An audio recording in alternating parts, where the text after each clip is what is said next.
berpegang dengan Al-Quran ini, kita akan selamat.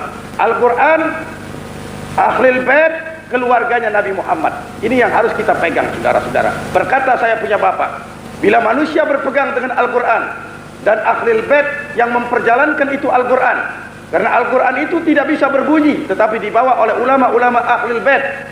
Ana madinatul ilm wa Ali babuha. Aku adalah gudang ilmu dan Ali adalah pintunya.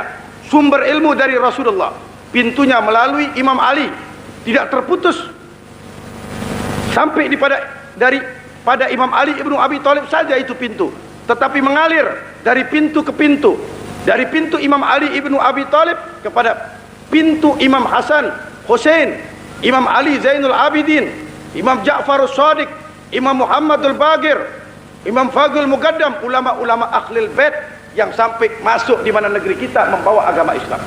Jadi kalau kita baca di mana koran, ada seorang ulama mengaku dirinya ulama, ada yang mengatakan dia sebagai ulama tapi mengatakan bahwa yang membawa agama Islam di mana negeri Indonesia ini, di Malaysia, di Indonesia ini adalah katanya orang Cina katanya. Ini keliru sekali, geblek namanya ini. Bukan orang Cina yang membawa agama Islam di mana negeri kita ini.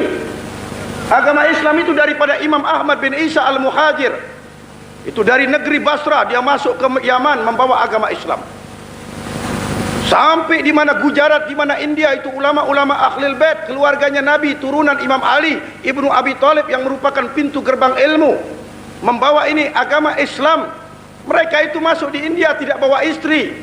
Dia kawin dengan perempuan India sesudah dia masukkan dalam agama Islam.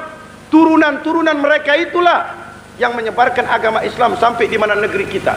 Di Pasai dalam abad ke-13 di mana Sumatera itu Islam masuk, bahkan di mana Jawa Timur itu seperti Kongres Islam di mana Johor itu pun mensahkan, mengatakan bahwa Islam masuk di mana Indonesia ini bukan abad ke-13 sebagaimana dalam sejarah itu, tetapi Kongres Islam di mana Johor memutuskan agama Islam masuk di mana Indonesia ini abad ke-9.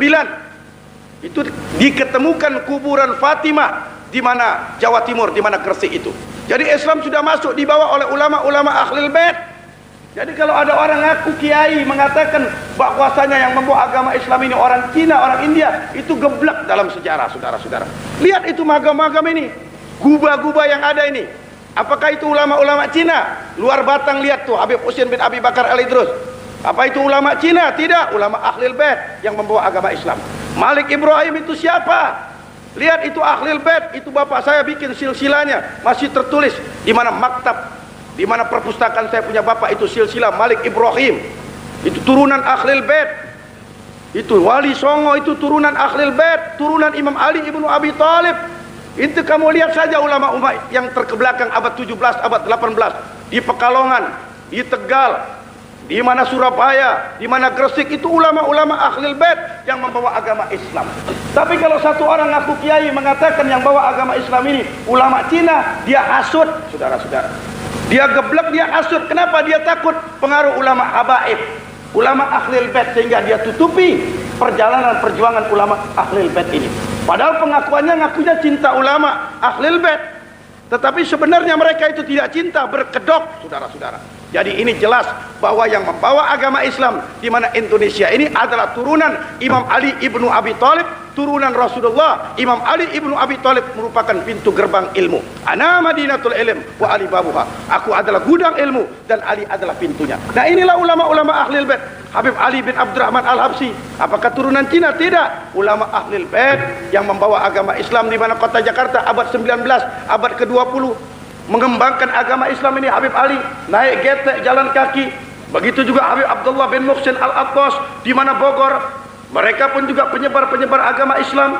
Ini ulama-ulama Ahlul Bait di mana kuburnya nggak ada ulama Cina yang ada magamnya, saudara-saudara. Tidak ada ulama Ahlul Bait. Maka itulah orang-orang yang mengaku sebagai kiai, sebagai muslim cinta kepada Rasulullah, apabila dia tidak cinta kepada Ahlul Bait, maka tidak dapat diterima kecintaannya kepada Rasulullah. Saudara-saudara, mari kita cintai Nabi, kita ikuti Nabi, kita ikuti dan mempraktekkan kitab Allah, merupakan mukjizat Nabi yaitu Al-Quran, dan kita ikuti perjalanan Ahlul Bait. Kita cinta Nabi, kita cinta Ahlul Bait, keluarganya Nabi. Siapapun juga, biar dia kiai, biar dia ulama besar, kalau dia mengaku cinta Nabi, dia benci kepada Ahlul Bait, keluarganya Nabi, dia bakal mati dilempar dalam neraka jahanam, saudara-saudara. Mari kita ikuti Nabi, kita cintai Nabi dengan kita ikuti Al-Quran, kita ikuti Ahlul Bait, dan kita mempraktikkan ajaran Nabi, melaksanakan perintah Nabi, mengutamakan perintah yang wajib dan menjauhkan larangan. Baru